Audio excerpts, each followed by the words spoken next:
From breaking headlines to the nation's pulse, stay ahead of the curve with New Trends America. Please like, subscribe, and share the video.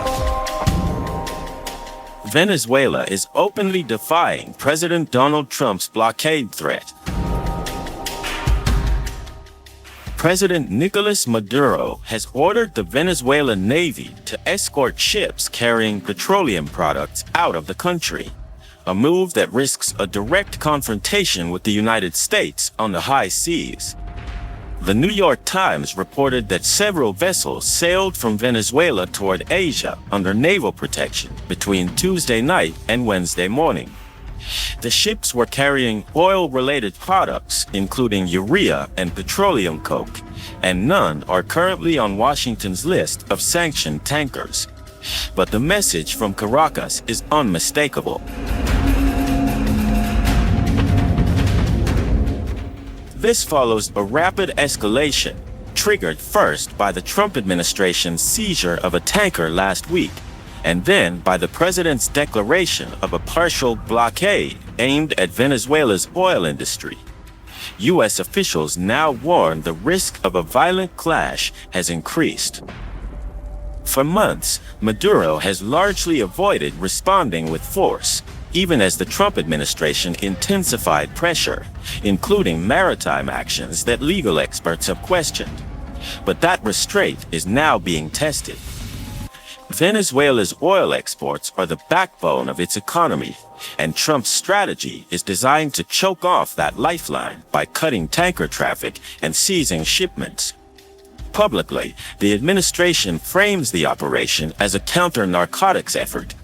Privately, Venezuelan oil has become a central tool in Washington's campaign to weaken and ultimately oust Maduro.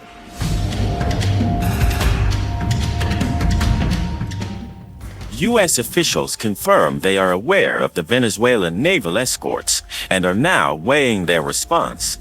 Inside Washington, the blockade announcement reportedly caught senior Pentagon and Southern Command officials off guard. By Wednesday, they were scrambling to determine who would actually enforce it. There is still no clear answer. It remains uncertain whether the U.S. military would take the lead, or whether the Coast Guard and other law enforcement agencies would spearhead the operation, with the Defense Department in a supporting role. Trump has since narrowed his language, saying the goal is to stop only sanctioned tankers. But with Venezuelan warships now escorting oil vessels into open waters, what began as economic pressure is fast turning into a maritime standoff. And the next encounter at sea could determine whether this crisis remains diplomatic or turns into something far more dangerous. What is the Kremlin's stance regarding the escalation surrounding Venezuela? Is Russia offering its support to Venezuela? Are the United States' actions truly justified? And is there a genuine risk that this situation might escalate into a military conflict? We are seeing an escalation of tensions in the region. We consider this potentially very dangerous. Venezuela is our ally, our partner, and we maintain constant contacts, including, as you know, high-level contacts.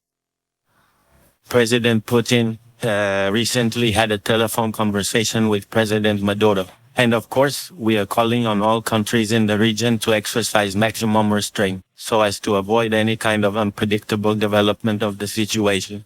The Chinese side firmly opposes all unilateral acts of bullying and supports all countries in defending their national sovereignty and dignity. Venezuela has the inherent right to pursue its own independent development and to foster mutually beneficial cooperation with all other nations. We firmly believe that the international community will understand and fully support Venezuela's legitimate position in safeguarding its sovereign rights and national interests. China supports Venezuela's request for an emergency meeting of the United Nations Security Council. A new flashpoint is erupting in the global power struggle. Russia and China are reacting sharply to President Donald Trump's decision to impose a blockade on Venezuela's sanctioned oil trade. The Kremlin warned that tensions in Latin America are rising fast and could spiral out of control. Russia's foreign ministry said it hopes the Trump administration does not make a fatal mistake. Keep the blockade after they let anybody going through that shouldn't be going through. You remember they took all of our energy rights. They took all of our oil from that long ago, and we want it back, but they took it. They illegally took it. Getting land, oil rights, whatever we had, they took it away because we had a president that maybe wasn't watching, but they're not going to do that. We want it back. They took our oil rights. We had a lot of oil there, and they threw our companies down, and we want it back.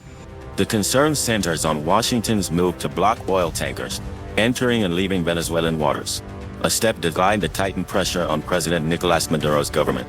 The impact is already visible. Oil tankers loaded with millions of barrels are now stranded off Venezuela's coast, unwilling to risk seizure after the U.S. intercepted the sanctioned vessel last week.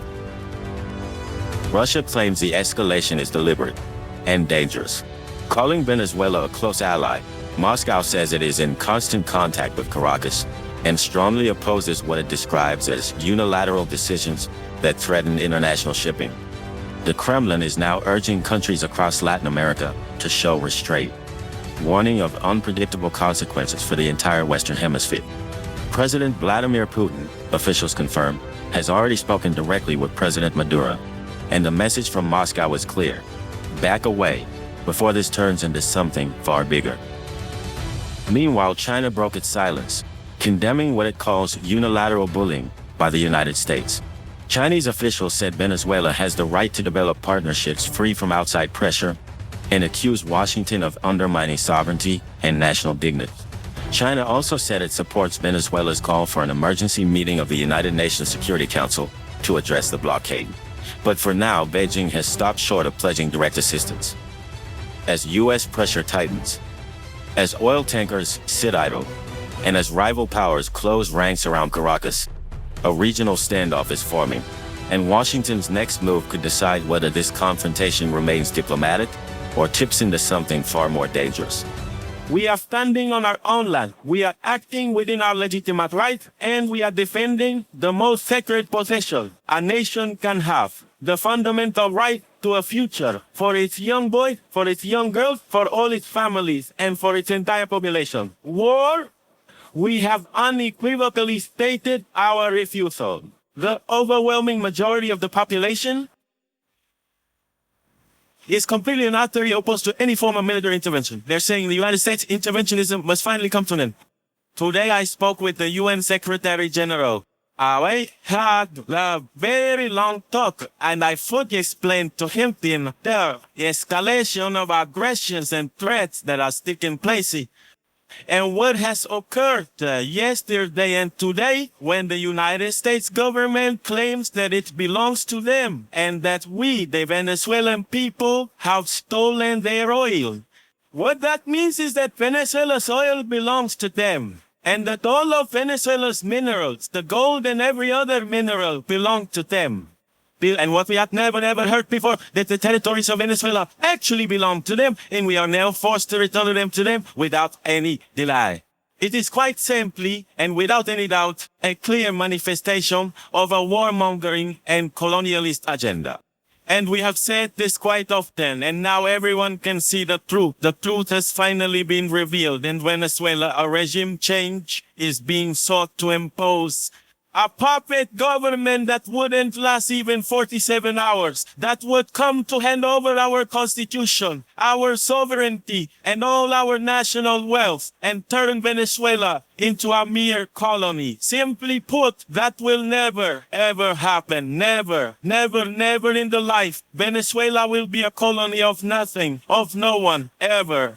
Today I can truly say that Venezuela has achieved the most powerful level of national unity that we have ever experienced in our history. And this national unity has only one objective: to ensure that international law is respected, to ensure that national sovereignty is respected by exercising it, and to ensure that the right to peace, to life, and to the future of Venezuela is respected.